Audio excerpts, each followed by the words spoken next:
The first car is a Mercedes S65 Coupe, and we'll talk a little bit more about it. The next one is a Porsche 911 Turbo S.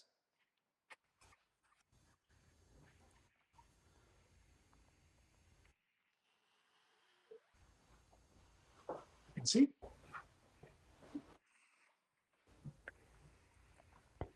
The third car is a Maybach S650 convertible.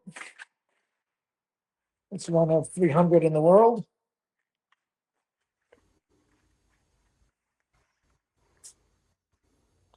And the fourth is a Rolls-Royce Phantom. That's what's known as a Phantom 8, which is the latest version of the Phantom. Welcome back to the Exhaustive Podcast. I'm Brynn Patton, and this is Amir Rudyan. So, Amir, how exactly do you get a one of 300 Maybach? Ooh, part dedication, part luck. So starting a little bit further back, I'm a longtime Mercedes aficionado and collector, and I purchased this S65 Coupe.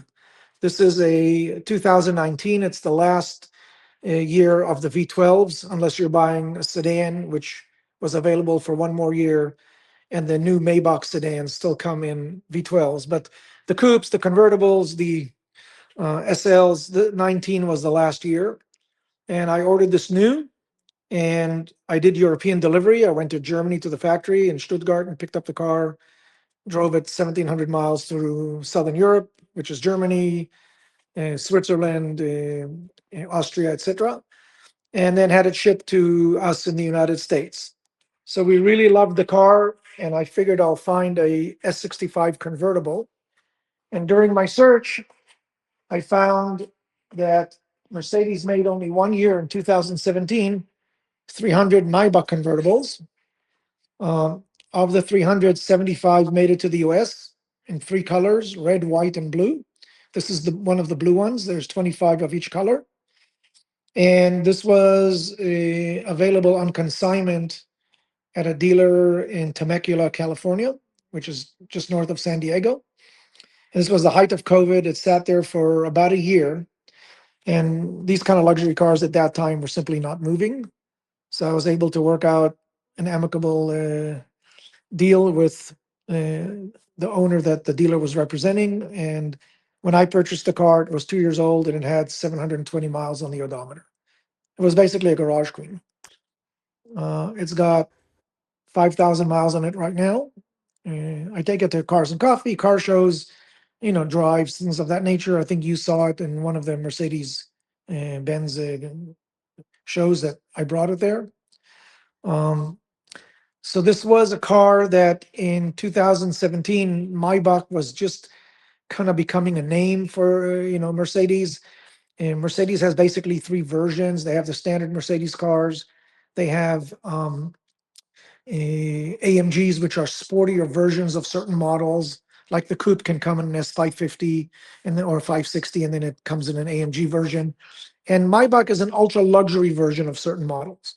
And back then, Mercedes didn't really have the cachet or the branding, if you will, for the Maybach brand.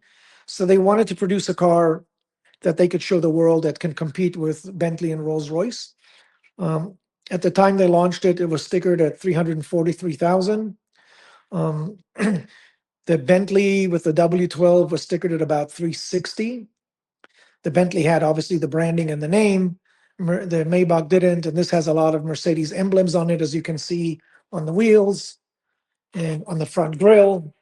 So to many who are not familiar with the Maybach brand, this was more of a kind of souped up Mercedes or, fancier Mercedes, but it didn't provide the cachet or the presence of a Bentley. And a lot of people that buy these cars, they want to be seen.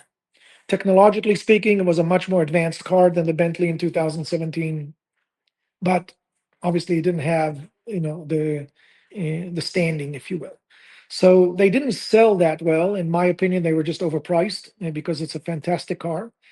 And the car was stickered at 343. I paid 215 for it.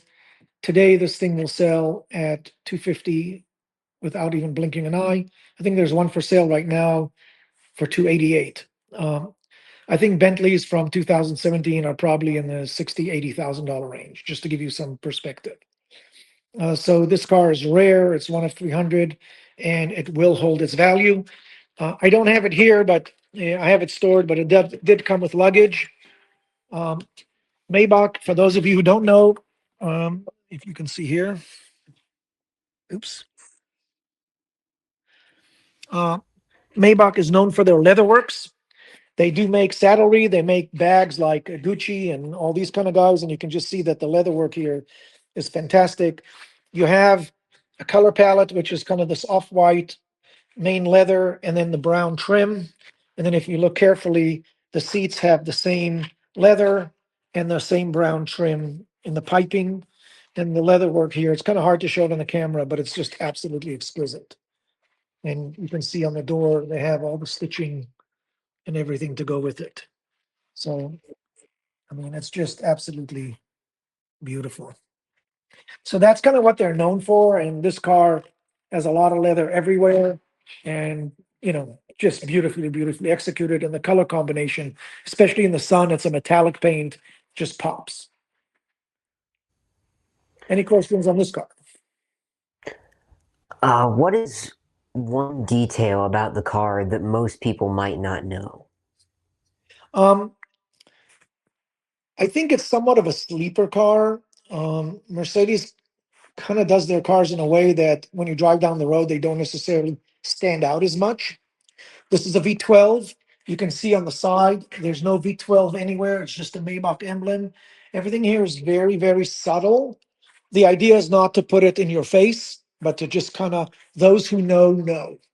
And those who appreciate real luxury, they don't need to show it off in order to have luxury.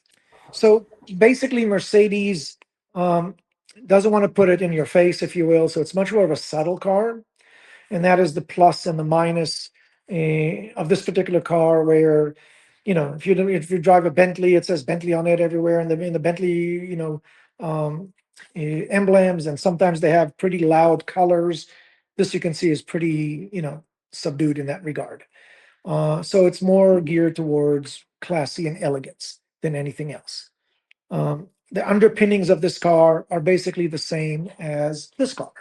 It's still a V12 S65 chassis and engine and transmission. The difference would be that the Maybach has a Maybach engine mapping. So it's got a comfort and sport, and the sport is not very sporty because it's more geared for luxury, even though it's got a V12 with 621 horsepower and 738 pounds of torque, and it will go. The AMG, which is really the same car, except that it's tuned differently. It's got Comfort Sport, Sport Plus, Sport Suspension, is much more responsive, much faster in every which way. Obviously, it's a little bit lighter because it's not a convertible. And it's just an amazing cruiser. This car was designed to go down the Autobahn and cruise at, 160 miles an hour all day long. So some things, this is a V12. Obviously, on these cars, they promote it a little bit more, if you will. This car, to some extent, will look similar to the other one in kind of its general layout.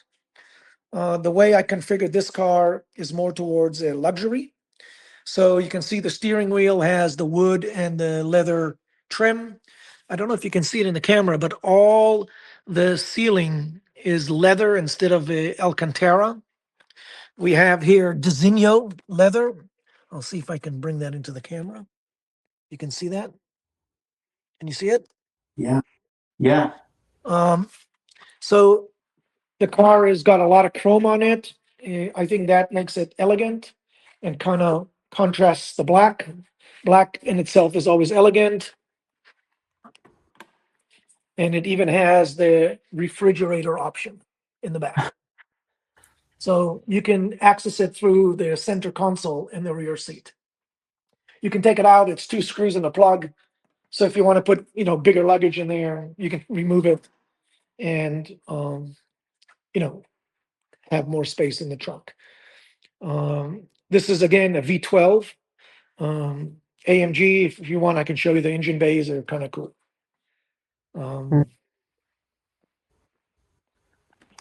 Yeah, that would be cool to see for sure.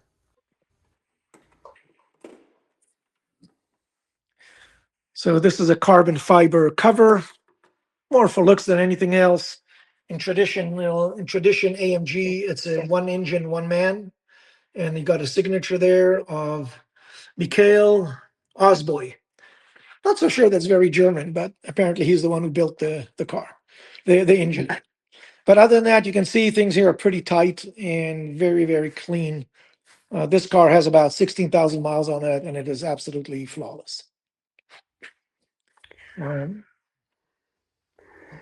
mentioned that the Maybach and the Coupe have very similar underpinnings. Do they drive any differently? Yes, they drive actually very differently. The Maybach drives heavier. It feels like a heavier car. It's not as responsive, and it drives softer. So it's very, very luxury. In my opinion, um, we'll talk about that later about like why I chose these cars. But if you're going to drive a luxury convertible, you kind of want it to be quiet and smooth and soft. Some people like fast convertibles like a Porsche or a Ferrari. When it comes to convertibles, there are just so many options of what type of convertible experience you want. For me, it was more about getting a pure ultra luxury convertible, and you put your hand on the window and you just cruise. And this thing is just effortless. And I've had it up to about 140 miles an hour, and you don't hear anything, you don't feel anything. Everything just goes by the windows faster. But other than that, the car's effortless. And that's the experience that was by design. This is a 911 Turbo S. For those of you who are familiar with Porsche, it's a 992.1 or a 2022. This is the latest generation Porsche. They're just now about to release the 992.2 or the 2026 Turbo S, which will be the first hybrid Turbo S. Some like it, some don't. There's arguments in both ways. But this car has been out since 2011, and it's just one of the fastest cars on the road. It's kind of a sleeper car. Again, most people don't know what it is, and they just think it's another Porsche, and they don't realize how amazing this car is. My particular one has quite a few upgrades to it with respect to leather, trim, sports design package, just things to make it pretty and cool because I wanted to, for no other reason. They don't add to performance. There's a carbon fiber roof that saves a wonderful whopping 4 pounds. So I can tell you that on a 3,700 pound car, it doesn't change anything, but it sounds cool. And carbon fiber mirror caps to match. All the dashboard is leather, including surrounding where the clock is located at. I'll see if you can see it. Like all around this area and the whole dashboard, the doors, everything here is leather. And that's just kind of one of those. I think it's like it was a $15,000 upgrade to get like a complete leather upgrade on the car. But this car I drive a lot, and I've had it for 4 years. I've driven it about 16,000 miles, and most of it is with the Porsche Club, going through canyons and various Porsche driving events and having fun. So for those of you who are pure drivers, this is one of those cars that you would enjoy. The last car is a very traditional car. This is the ultimate in luxury in the world, the Rolls-Royce Phantom. This is considered a Rolls-Royce Phantom 8. Rolls-Royce is the longest continuous nameplate in the vehicle industry. There's been a Phantom since 1925, and they just celebrated 100 years of the Phantom. In the early 2000s, Bentley and Rolls-Royce were together, and they dissolved. They went out of business. The VW Group purchased Bentley, and the VW Group purchased Bentley, and the BMW Group purchased Rolls-Royce. In 2004, they came out with the first Phantom that they designed by BMW. That was a Phantom 7. It was based on the BMW 7 Series 760 Li sedan. So it shared platform with the 760 Li. Same thing, it shared engine and transmission. And it was pretty successful. In 2018, they came out with a new version, the Phantom 8. And the Phantom 8 is built on an aluminum chassis. There's a fancy name for it, and I don't know exactly what it is. I forgot. But it basically translates to ultra luxury chassis. And all the Rolls-Royce cars that they produce today, I think with the exception of the Spectre, which is electric, are built on that same chassis. They adjust the length a little bit, but all of them are built on this aluminum chassis, which is supposed to be lighter weight and better and stiffer and all this kind of stuff. And this car is just absolutely stunning. This particular one is a 2019. And the reason I purchased this particular one is because it is very heavily optioned. So when it comes to Rolls Royces, if you look at the 2019 model year, most Phantoms were stickered around 525,000, 515,000, maybe 535,000 if they had a little bit more on it. This car was stickered at 595,000, so it has a lot of options on it, which to me makes the car special. So it's not just the ride, it's the fact that it has the 4-seat configuration, and in the back seat you'll have the cooler with the champagne flutes. So you can see this is a 4-seat car. And if you look in the back, I'll try and demonstrate it.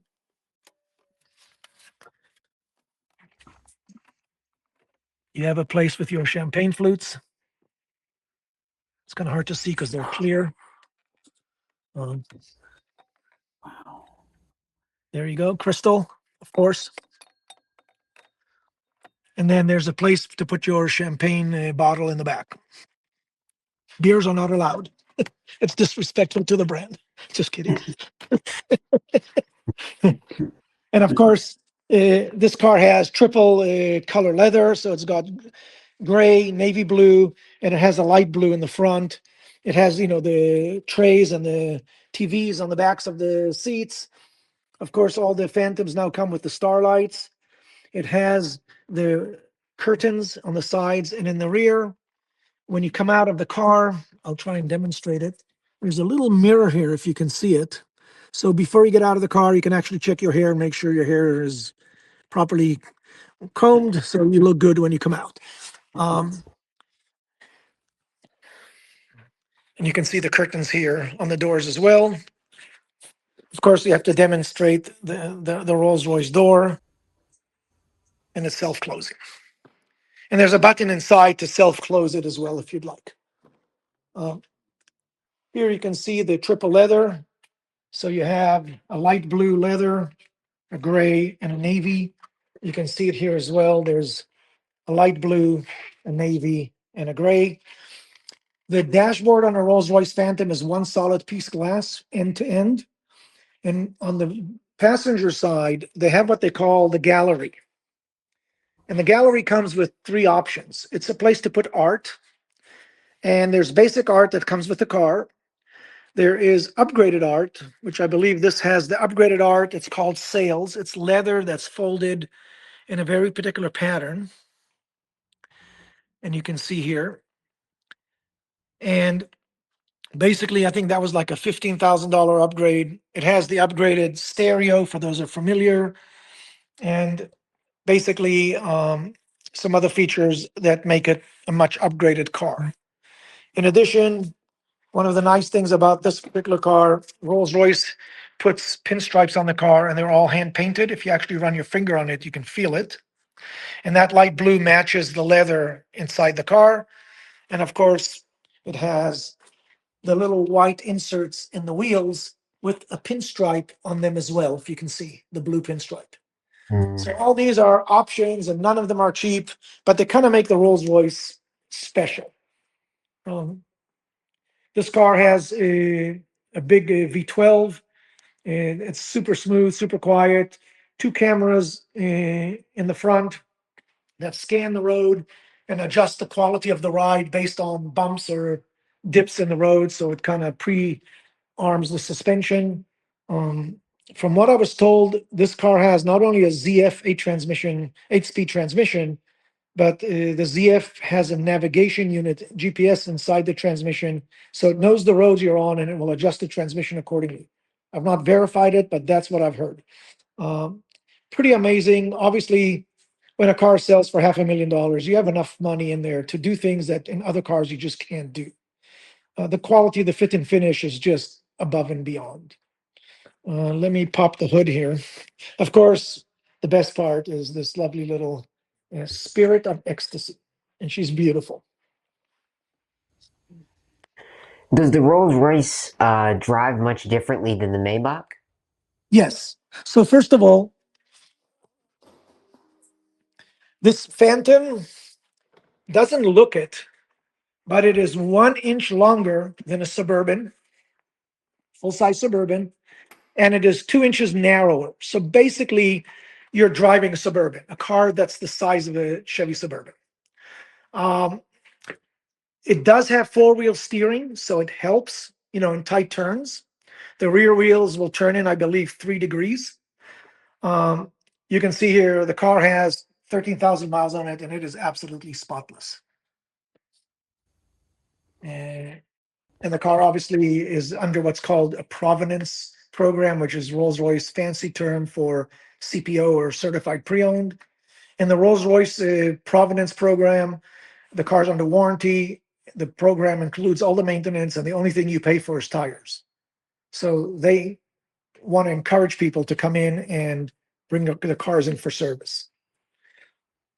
The ride on it is a wafting. Wafting is basically you're kind of on a cloud and you're wafting down the road. That's by design.